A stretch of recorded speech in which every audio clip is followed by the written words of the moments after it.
Well, welcome everyone. Good afternoon. All right, one more time. Good afternoon. All right. Well, thank you all so much for being here. I'm Shannon Hader. I'm the Dean of our School of International Service, and we are so excited about this session we're able to host today and looking forward to the discussions and especially our students' questions. I've been really pushed to make sure we prioritize our students getting the floor to ask questions when we get to the discussion point. So just putting priority on the queuing there for when we get to that point. But to welcome our guests, I think in part is a little bit about talking about who we are. Why are we the School of International Service here at American University and not just the School of International Studies? And in fact, it's a part of our history and our foundation here. We were formed in 1957, so about 10 years into the Cold War, and given the mission to wage peace and positively impact humanity. I've been saying that to friends who are new to AU now, and they say, oh, that sounds like an 80s phrase or a 70s phrase. And we're like, no, it's a Cold War 1950s phrase that came from this idea that, in fact, the achievement of peace is not just the absence of war or the absence of conflict. And it takes concerted efforts across different sectors, different players, different topics for us to achieve the impact that will make our world a better place to be. So we are also very glad to be hosting this dialogue today because we are also the home of AU's Transatlantic Policy Center, a Jean Monnet Center of Excellence dedicated to studying and promoting a greater understanding of the crucial partnerships between Europe and the US. And we have our professors, Garrett and Egan here, who host that center. And we are also the site of the ASEAN Studies program, and we have Professor Piper Campbell, who leads that for us. So with that, I won't delay further. It's my pleasure to introduce our president at American University, Sylvia Burwell. President Burwell is AU's 15th president and the first woman to serve as president at American University. Under her leadership, AU became the first carbon neutral university in the United States and the first to launch an anti-racist research and policy center.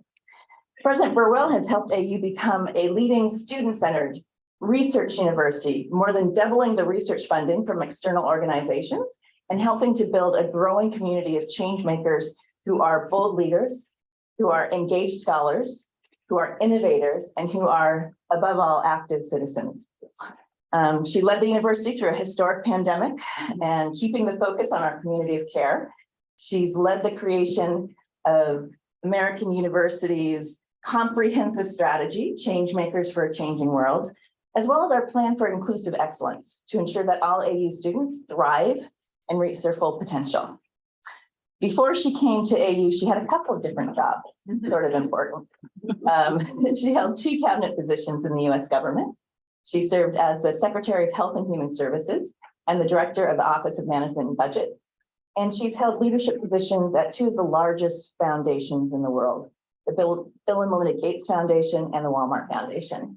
So please join me in welcoming to the podium, Professor Phil Burwell.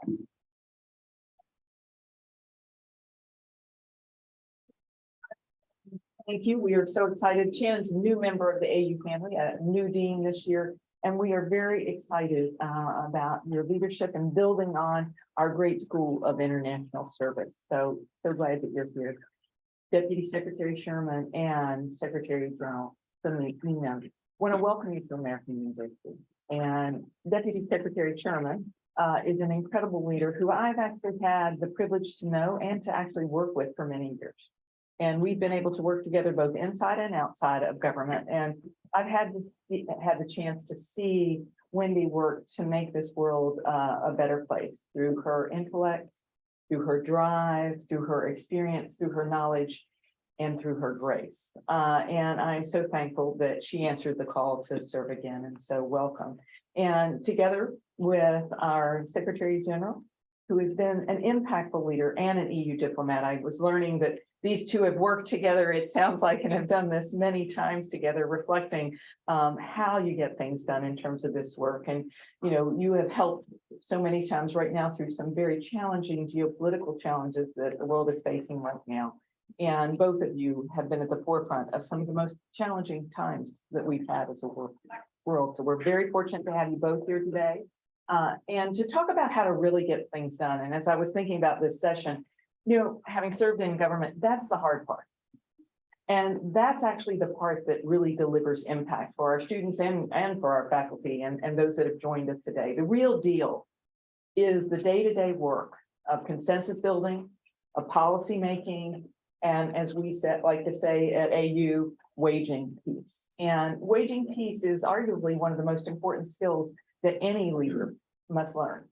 And as Dean Hader mentioned, when our school was initially founded, it was founded in 1957, President Eisenhower comes here to do the ceremonial shovel. And what he says is, he says, it will be a place where students will learn to wage peace. And our world, as Shannon reflected, was a very different place then. And so SIS was one of the first schools to think about national security and foreign policy in that way and in an interdisciplinary way. And so today, the importance of diplomacy, this importance of doing the work of listening to each other and really hearing all sides to move forward is now more important than ever. So the conversation we're having, I think, is more timely than ever. And so I'm hopeful that it won't be very long, that the two of you all, it won't be very long before you see these students, hopefully coming and being across the tables that you're in, working to find that common interest and bring our world closer together. I think you all were just learning about some of the work here at SIS already, helping our students get that through our Transatlantic Policy Center that Dean Hader mentioned, which really does aim to promote a greater understanding of this crucial partnership between Europe and the United States. Or our Model UN students, we are #1 in North America. Our Model UN team is #1. And as we see the changing needs of our world and our students see that, and when they leave here, we want them to be leaders and ready to serve. So we are so excited to have you all be a part of that growth, that trajectory, and our whole community being able to partake in your all's knowledge and wisdom. So thank you so much to both of you for coming. And I hope you're going to enjoy our students as much as I do each day. And there will, I hope, inspire you the way that they inspire me. And I know you all will do the same for them. So thank you all so much for coming.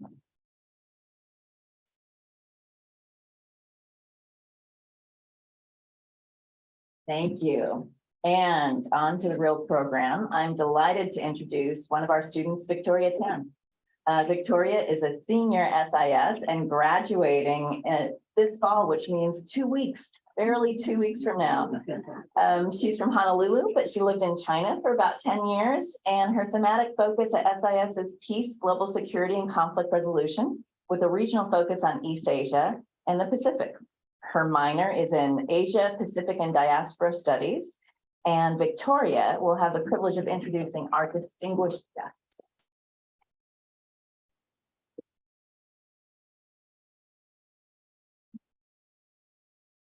Thank you, Dean Hader, and good afternoon, everyone. I have the honor of introducing our speakers for today.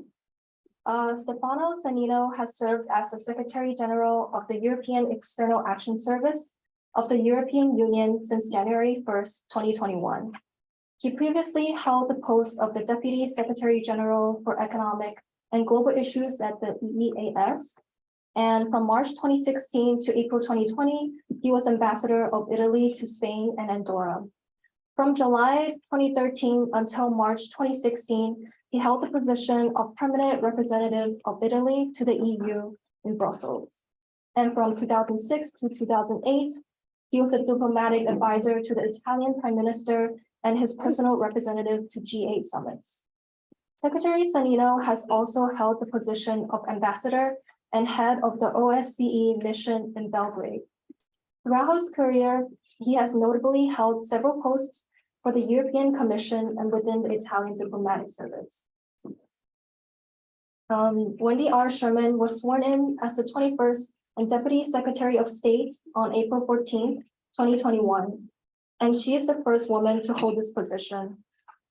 Prior to this role, she was a professor of the practice of public leadership and director of the Center for Public Leadership at the Harvard Kennedy School. She was also a senior fellow at the school's Belfer Center for Science and International Affairs and a senior counselor at Albright Stonebridge Group.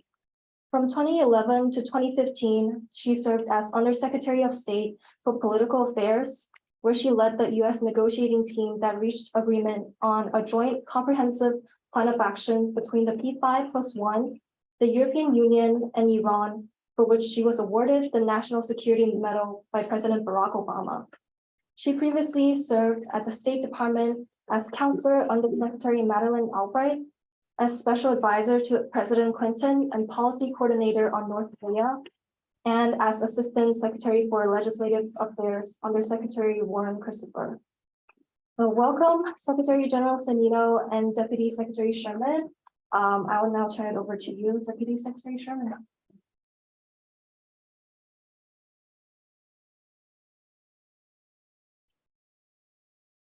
Hi there.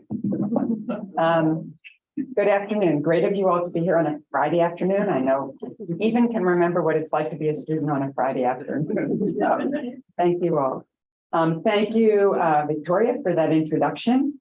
My thanks as well to President Burwell, a very dear friend and colleague, for welcoming us to American University, and to Dr. Hader for hosting us at the School of International Service. Before I returned to government, as Victoria pointed out, I was teaching at the Harvard Kennedy School. And whenever I visit a college campus, I can feel my inner professor coming out.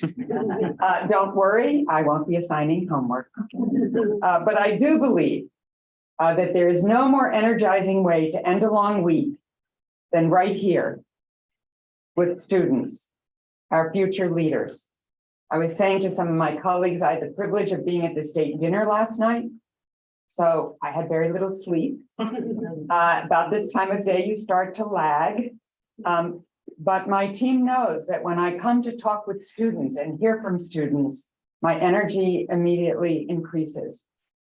There's really no better place to dig into the biggest issues of foreign affairs than an academic setting, a place where questions and curiosity and big ideas are simply part of the curriculum.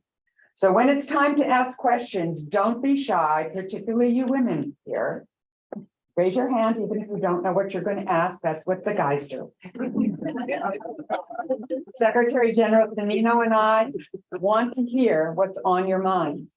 We want to help connect what you're learning in class to what's happening at the State Department and the European Union.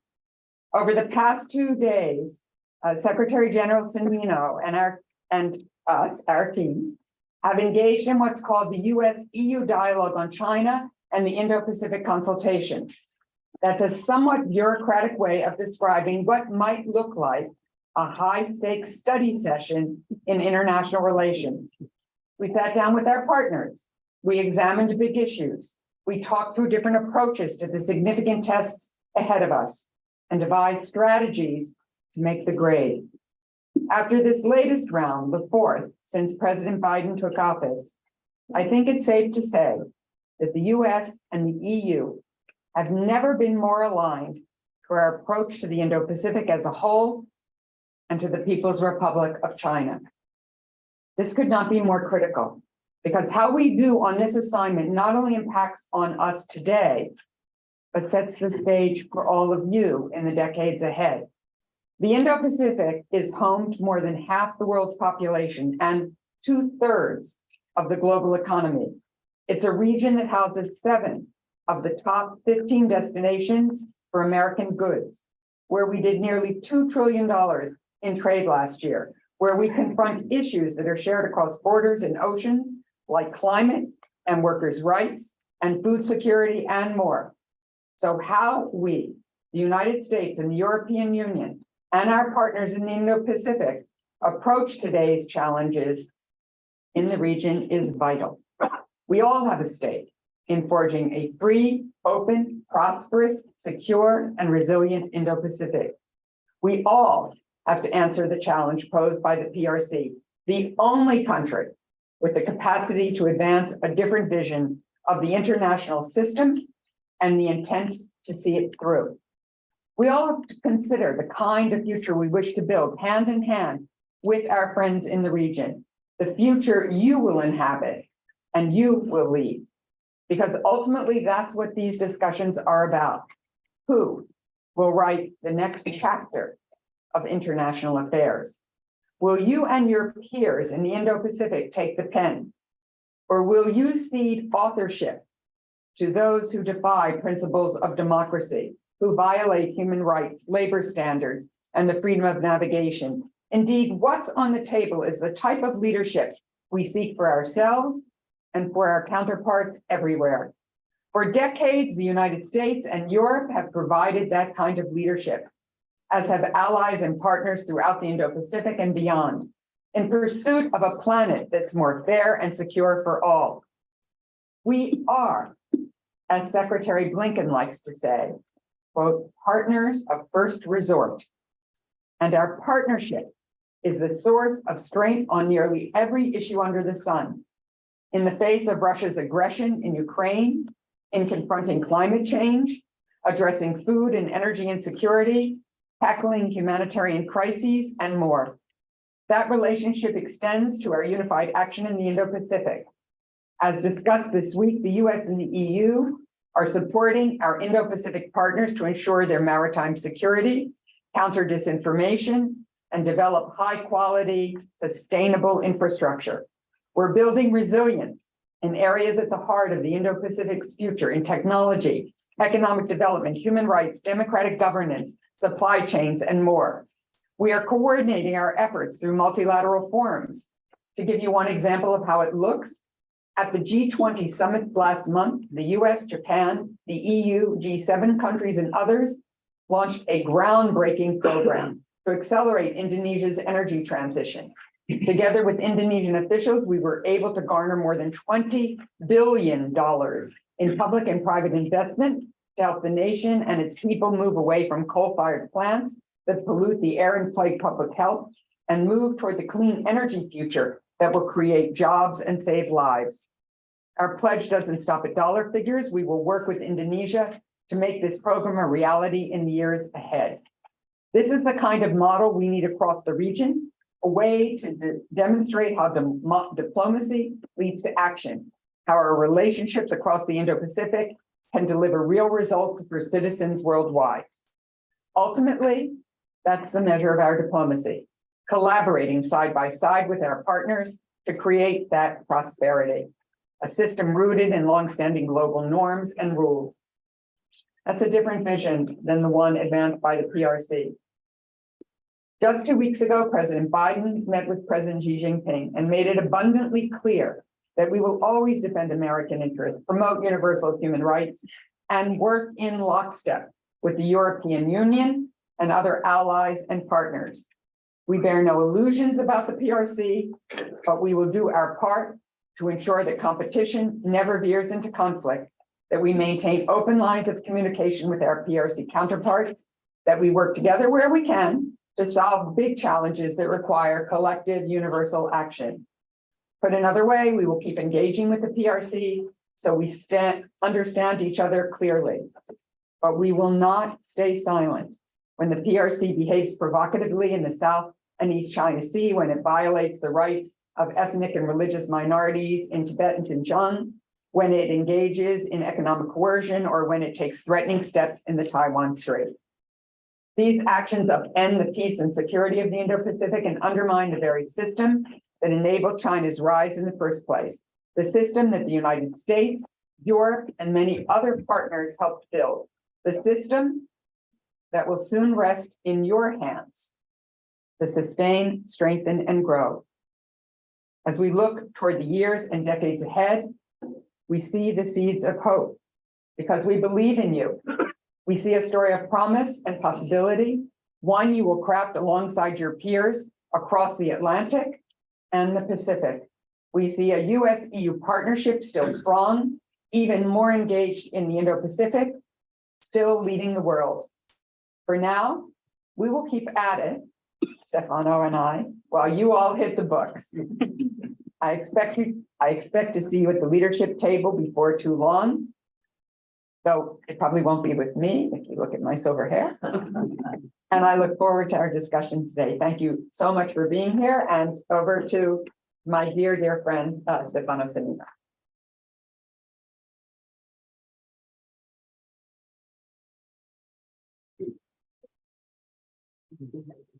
Thank you very much, and Dean, thanks for this invitation. It's a pleasure to be here, and it's an even greater pleasure to be here with Wendy and with Wendy Sherman. I think that she always surprises me because she's always one step ahead, and she manages to not only to lead but also lead the tonality the way we work together. I think that it's a privilege, Wendy, to be your partner in not in crime, in many adventures. A privilege. I think that we have built our friendship, not only our partnership as professionals, but also our friendship as human beings, based on my side, an enormous respect for your wisdom, your leadership, your the president will say your grace, the fact that you are able to have very clear idea and to get them through, but in a way which is always give you the feeling that we are taking autonomously the way that you are indicating. I think that in a way for framing our conversation, and I don't want to take much time now in this presentation, I tried very little things to what Wendy just said. We have been working for 2 years, really side by side, I've been saying on a daily basis, but almost. The telephone works, and the time that we have seen each other in person has been very frequent. So we have managed to gather a vision of things and the assessment of the situation, which is absolutely similar. Wendy has said that when it comes to the Indo-Pacific, the figures are speaking for themselves.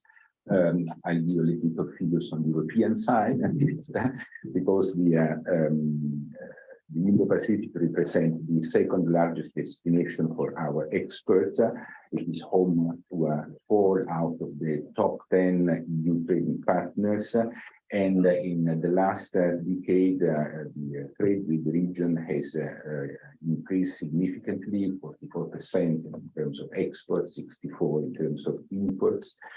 And we are the top partner for foreign direct investment for the region, with more than 1 trillion in 2020. So it's a huge thing. There is a lot of interest that are going into this, and this is the reason why we have started. We wanted to have a framework for defining our action in this region, and we have developed this strategy for the Indo-Pacific, which is, I think it's based on a number of key principles, being open, being inclusive, sustainable, and value-driven. We have done this not thinking particularly to one country, the big country of China, but we wanted also to show that there are different ways of approaching the relationship with third country, and that's what we wanted to put on the table. An offer for all our partners based on these principles that could look at the problems and the issues of sustainable and inclusive prosperity, at the green transition, at the ocean governance, at the digital governance and partnership, at the connectivity, and something which is quite a novelty for us, to security and defense. That's maybe the European Union is quite well known for our soft power, the fact that we regulate, set standards, norms, we use the economic leverage. But more and more, the concept of security and defense has become much broader than that. And, we have to learn on the two sides that essentially you cannot have only soft, because you have also the hard power. And the hard powers needs to be complemented with what used to be a soft power, but it has become an integral part of our security. Now it's not only a question of having troops on the ground. You need to fight the cyber attacks. You need to fight disinformation. You need to fight instrumentalization of policies like we're seeing now that Russia is doing with energy. And that's also one of the reasons why, looking at the future, we want to avoid that the European Union and the United States have dependencies from countries that then can turn these dependencies into a weapon against us.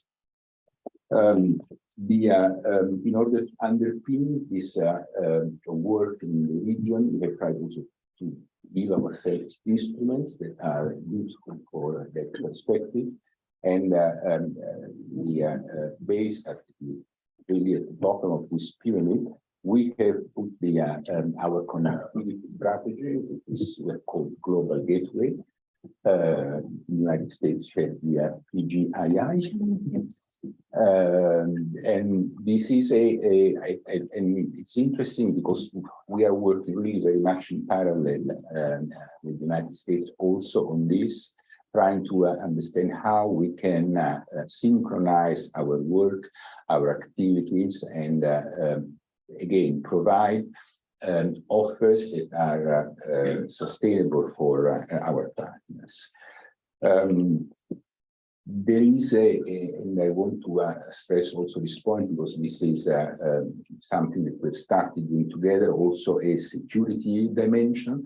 We've spoken a lot in these days about the maritime presence, coordinated maritime presence in the Northwest Indian Ocean. And we will have a number of initiatives in the coming months to underpin this common commitment. I cannot finish these remarks without making a reference to what Wendy has rightly defined the biggest challenge that we have in front of us, and it is China. I fully agree, Wendy, that this is the only country that can create an alternative model. It's the only country that has the capacity, the power, the means, and the vision to create an alternative to our model.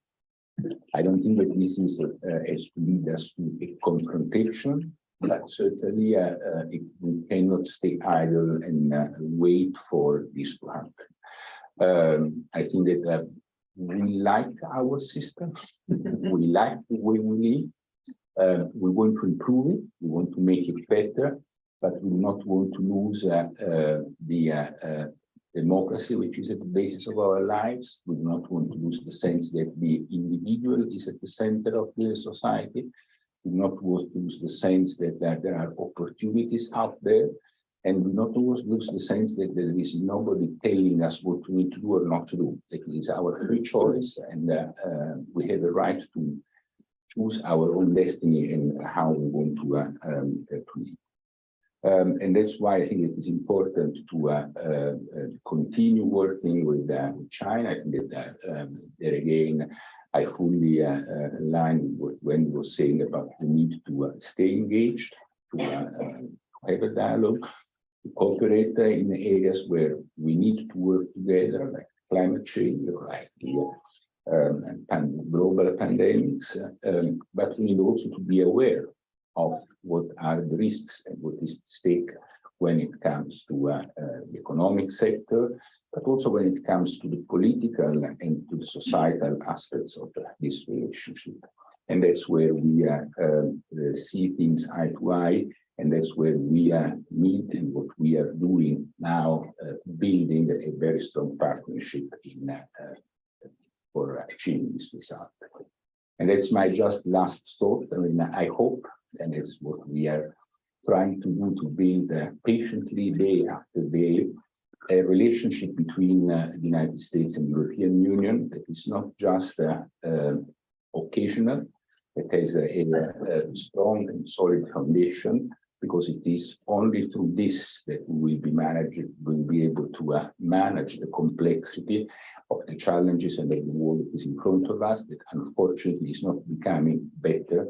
Fortunately, we need to make much more work to wage peace. And so it is even more important the work that you, through this university, through this school, are doing, because as Wendy was saying, and now we have all silver and gray hair, more or less we can do one part of the trajectory, but then it will be up to you to continue. Still, I see many dark hair around, so it's up to you to take the lead.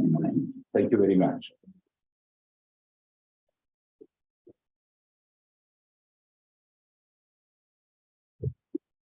Oh, sorry. That's okay. I knew I was going to do that.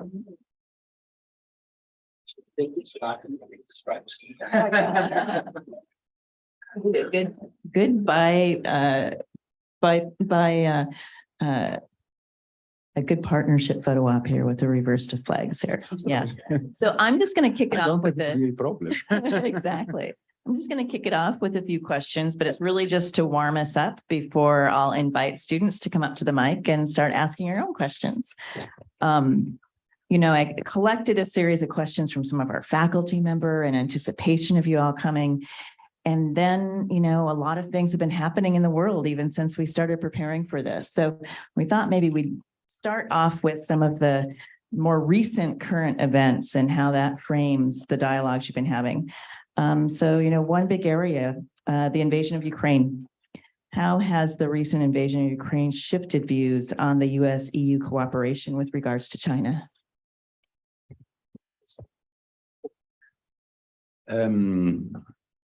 I would say that this has been quite dramatic shift. I mean, in general, I would say that the cooperation that we have managed to develop in reacting to the aggression of Russia against Ukraine has been fantastic. I mean, we have worked really hand in hand for months,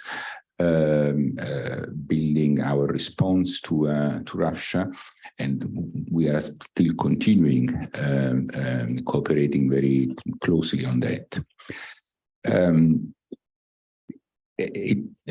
We see what we are seeing now is a very strong rapprochement between China and Russia. For some time, we have tried to understand if this was evitable, if we could try to avoid that this could happen. I think that maybe you have been a little bit too positive on the in thinking so, because for a number of reasons. Honestly, I mean, for me, it's a little bit difficult to say already now what will be the relationship with between Russia and China in the next, I don't know, 10 years, because there is a lot of element and of variables which are unknown at this stage. But there are a number of elements that, yes, we can already look at now. One is the fact that the European Union in particular is decoupling from Russia economically. Our energy choices are moving us far away from Russia. And I do not think that this is something that can go back. For material reasons, because when you create new supply chains, you don't change every 3 or 4 years. It's long-term contracts are there and determine the choices. Secondly, because we are moving fast to an energy transition which is based on renewables. And third, because I think that we have lost trust in Russia. And this is an element that is not going to be changed. If you see the number of companies that have left the country, that have left Russia, it's very telling, and I have a sense that many of the members of our business community think that Russia has become a liability. So I believe that somehow this is also pushing almost naturally Russia into the China sphere of attraction. China is not an easy partner. And it's not a nice partner. I mean, first of all, the dimension is telling. The economy already before the war, the economy of Russia was 1/10 of that of China, and now this is shrinking even more. So it will be a junior partner in a non necessarily easy partnership. But that's the choice that Russia's made. And that's the consequence that they are facing for their choice. Wendy calls always the aggression a war of choice. Like to your thoughts on this. I think just for the sake of time, I think that was a great answer. And I would agree with everything that Stefano has said.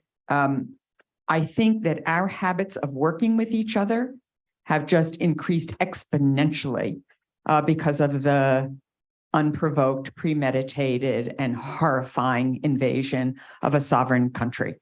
And I think the knock-on effects are enormous. China is not the same as Russia, but there are some lessons that have certainly been learned. And one of them is to have resilient supply chains, which we learned during the pandemic, even before the invasion of Ukraine, and ensuring that we aren't reliant on one country, certainly not a country that doesn't share our values. So in the interest of times and getting to the student questions, I'm going to pass on more. All right. Then we'll start with you on this next current event ones. Since we actually scheduled you all coming here, protests have erupted in China. So how are the US and the EU viewing these protests through a COVID public health lens, through a authoritarian or human rights lens, through a social trust lens, through a trade or local development or production of pharmaceuticals only lens? What are you predicting as to their significance for our relationships? So first of all, I just want to give honor to protesters everywhere. In our own country, the women in the streets of Tehran, the protesters in China, who, have had it. And I think we have seen the protests die down now in China. And the reason they've died down is they actually had an effect. Now the Chinese are loosening up their COVID restrictions a bit. Saying today, very interestingly, that, well, of course, young people are tired of being cooped up for 3 years. Very un-Chinese thing to say. They are allowing people to quarantine in their homes as opposed to quarantine in fever hospitals. They say they are going to open step by step in this. So I think the good news here is the protests actually had an effect. Now, at the same time, I'm not naive, and the Chinese use their security forces to put the protests down, to take ostensibly the young woman who led the university protest and put her in jail. So this is not an all good news story, but protests do matter. And quite frankly, I think every day, what would I protest for? What would I put my life on the line for in this world? The people of Ukraine certainly have done that. The women joined by some men and painfully children who have been killed on the streets of Tehran have done that. I met with the International Woman of Courage, whose name is escaping me right now, from Iran, who was a chess arbiter, who let her hijab slip consciously, little by little, and was told that if she returned to Tehran, she would be imprisoned, her family would suffer, she might not live. So she now lives in England, and she was willing to risk everything for a headscarf. So I want to use the moment of what you've asked for to talk about the importance of protest everywhere in the world, and think for ourselves, what would we be willing to do? What risks would we be willing to take for freedom and for the kind of life that Stefano outlined in his remarks. It's not an easy question because we live, most of us, in a very privileged and peaceful world. Would you like to add anything on that one? Just first of all, exactly on this line, I think that what has happened in Ukraine, what has happened in Belarus, what is happening in Iran, what has happened in maybe too little in Russia, but what has happened also in the past in countries like Yugoslavia. I remember the protest of Otpor. I mean, there are moments where you realize that the value of what you are fighting for is more important than everything else. Honestly, I don't know if you have the same kind of mental exercise. I was thinking, what would drive me to, like it has happened in Ukraine, to stand up and risk my life for defending. And then you go to the basics of what our life is, what is the basic elements. And when you take out your freedom, your way of being, what makes you as a human being, then it is the moment when you say, okay, that's the point where I want to react. I'm going to go ahead and cut my questions short and invite our students to come up to the mic in the center, and let's go ahead and get the main show starting here. Don't be shy. Feel free to get up. Students only. Students only. I know we're all constant learners and students of life, but let's take our enrolled students right now.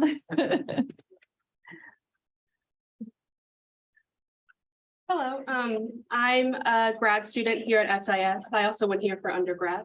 This is my 6th year at American. My name is Michaela, and can I ask 2 questions or just one? I'll try one. Okay. There's a big line behind you, which is awesome. We're going to do about 3 questions and then answer. So go ahead.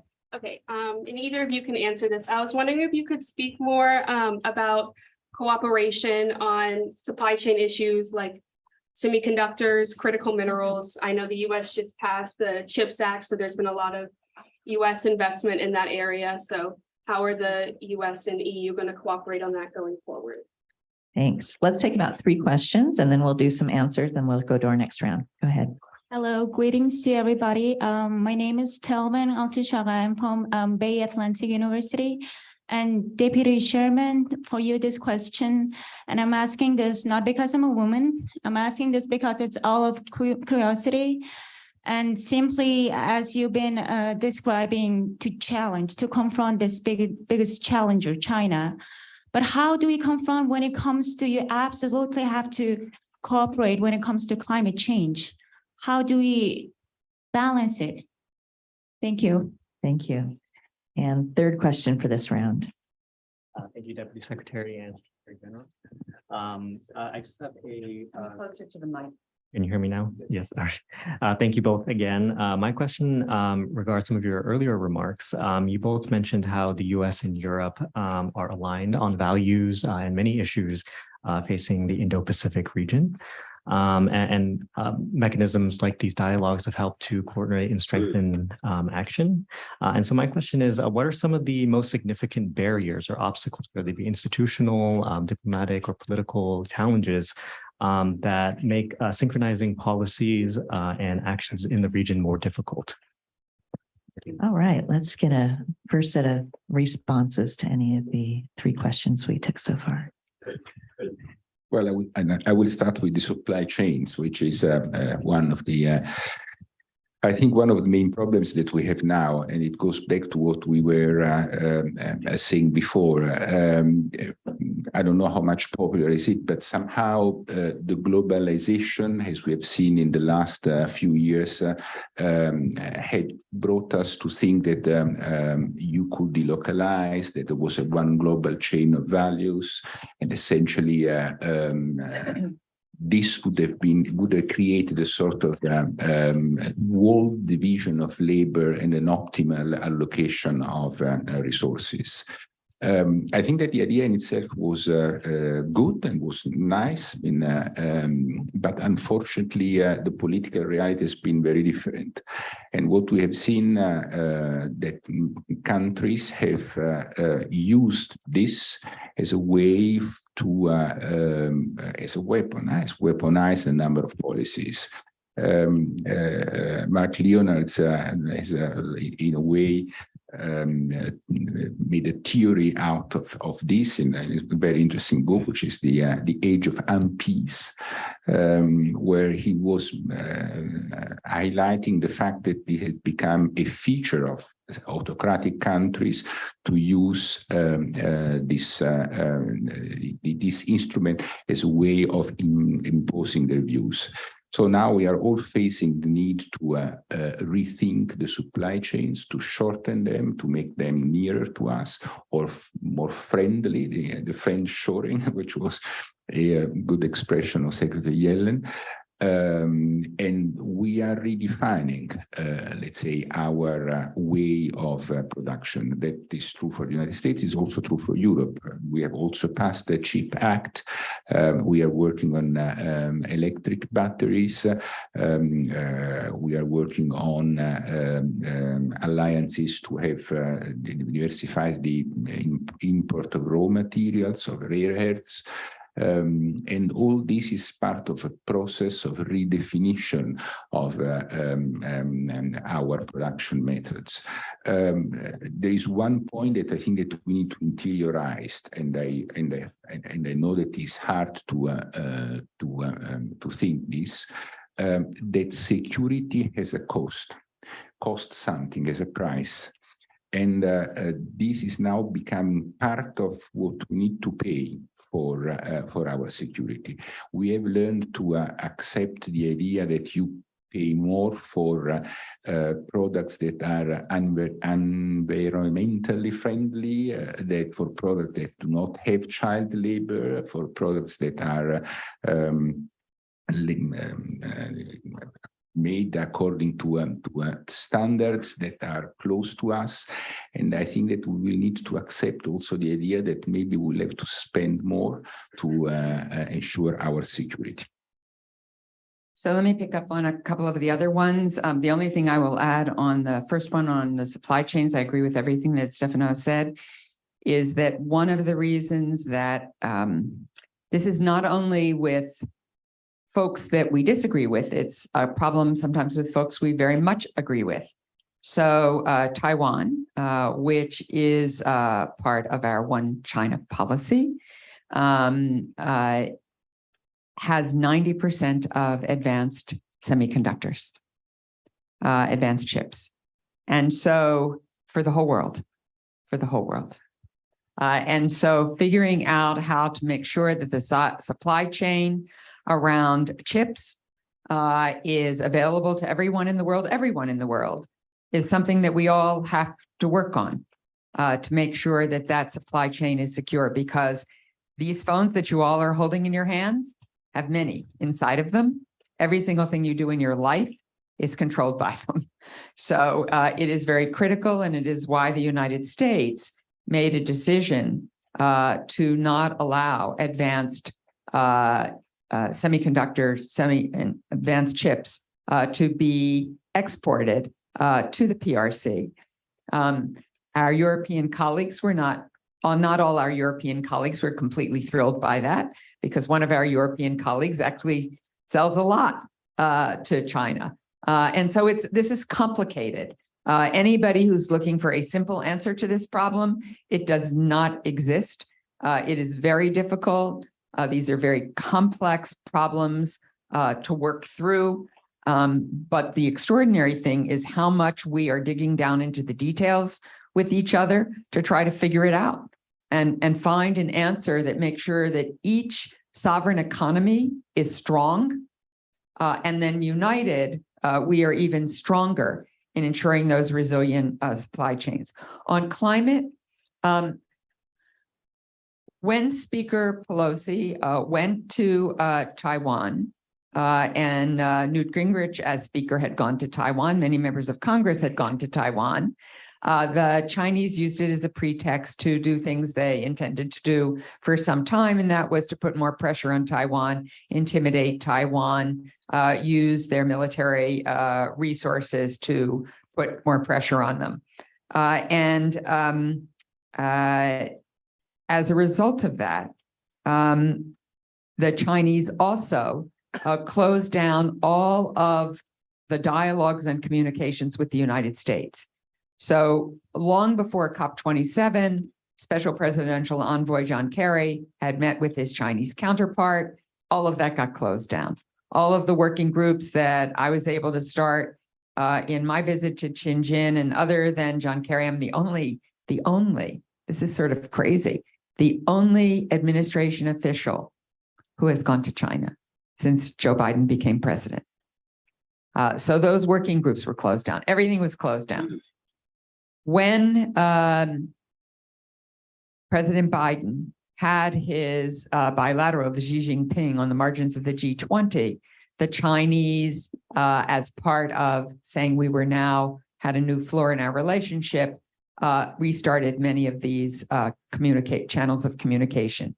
And it's critical to have channels of communication, because if you don't, you end up with miscalculation where things happen just because you haven't had a chance to talk to the people who are the other party.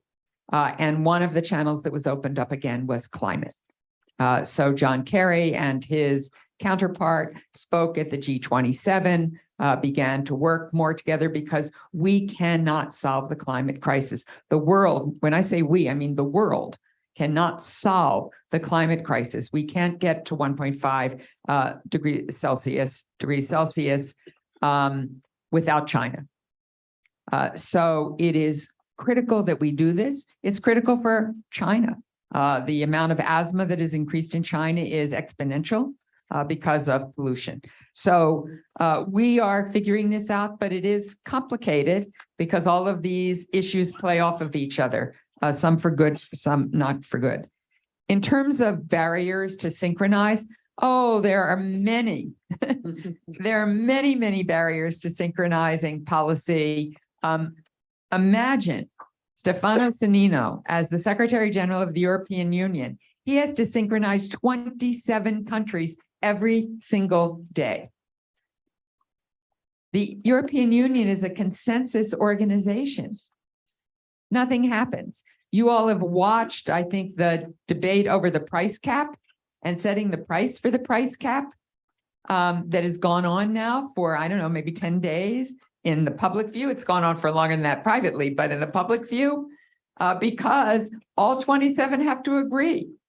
So it becomes a negotiation within the European Union before it ever gets to the rest of the world. Now, we were very engaged with the European Union all through this discussion, the analysis, the economics, what it would do to market forces, how countries who really import a great deal of oil from Russia would be affected by this. So every single one of these moves that we make takes an enormous amount of time, which is why Stefano says we and the European Union talk to each other not just every day, but multiple times a day.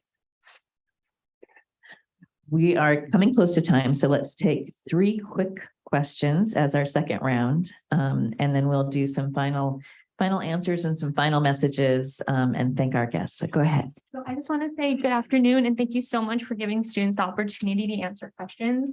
My question was covered upon, but I wanted to ask in regards to Hong Kong recently being given back to China by Great Britain. And then hopefully China wants to establish the one-child policy with Taiwan. If the US and the EU were expected to give it a stance on where they stood, what would you think would happen? And do you think the worst case scenario, war would break out between China and Taiwan?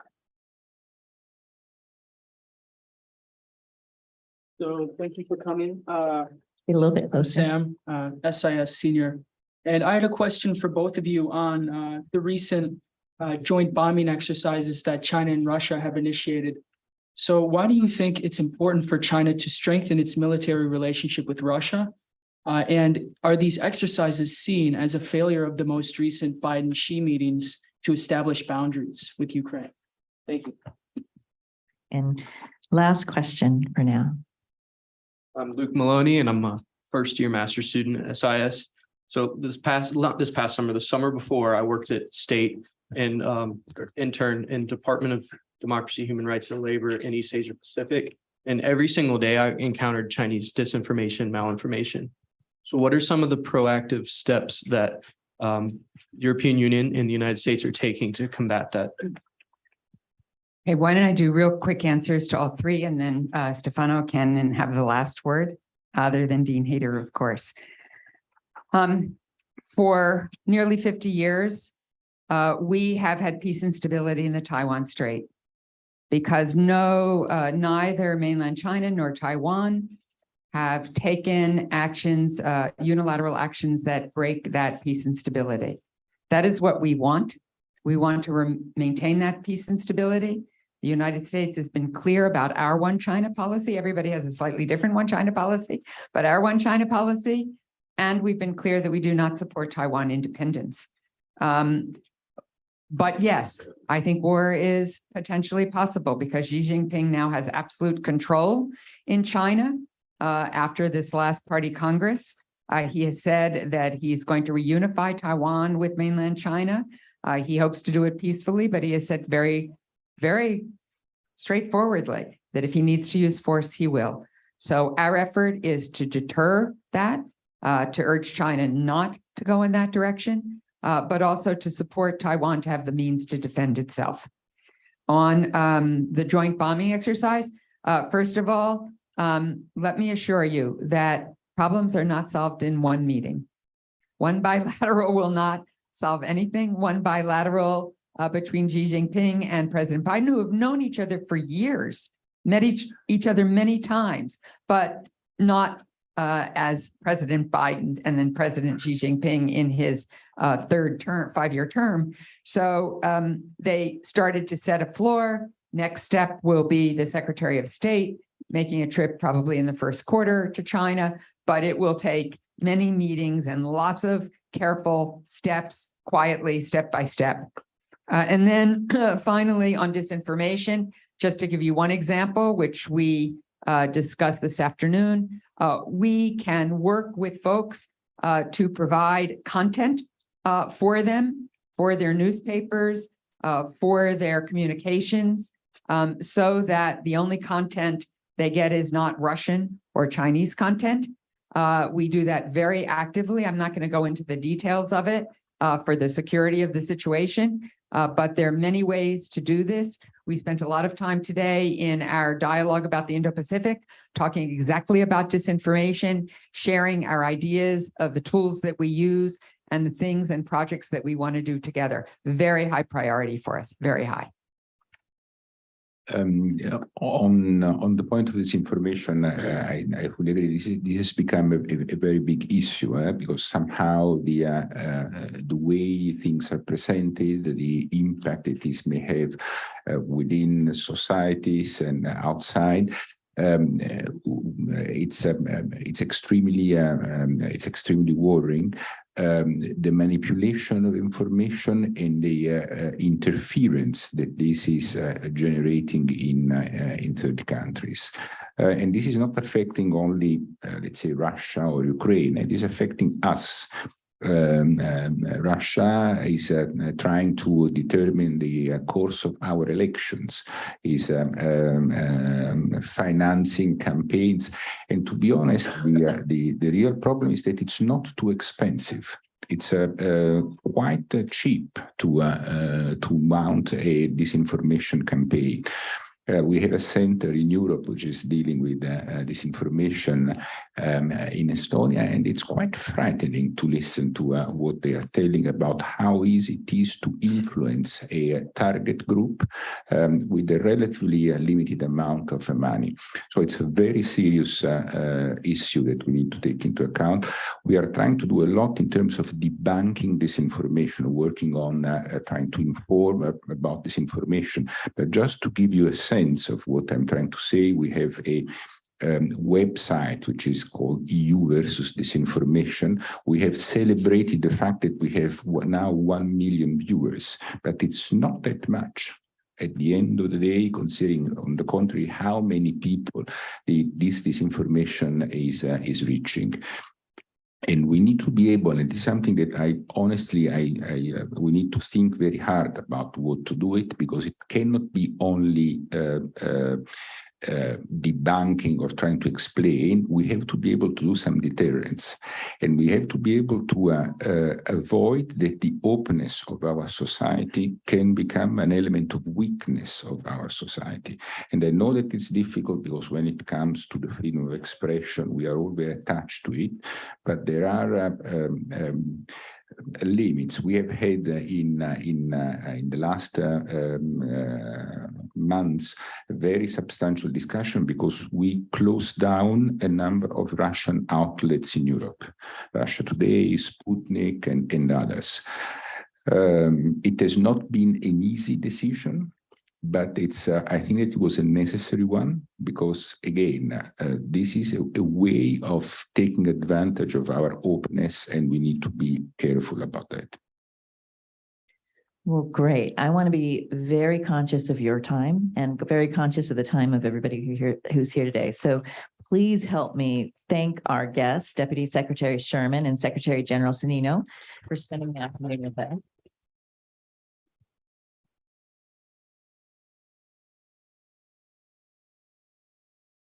And thank all of you for your engagement, your time. I mean, we only had an hour here, and you could tell we probably have 3 or 4 hours worth of questions just to begin with. So you can imagine how these two are using their time so efficiently and constructively to get as much as possible out of this series of conversations. And so very appreciative of that diplomatic effort, that contribution to our world peace and waging of that. Thanks also to those who helped us organize this event, Jason Raskin, Esperanza Tillman, Jonathan Powell, Vasilis Koutafaris, and Kate Arian and Allison Corbett. So thank you to all of you for helping this. And a quick shout out, if you thought this was an entertaining day today, I thought so. Our next event on this topic is Professor Joseph Turigian's upcoming book launch next Tuesday. Got a hand over there.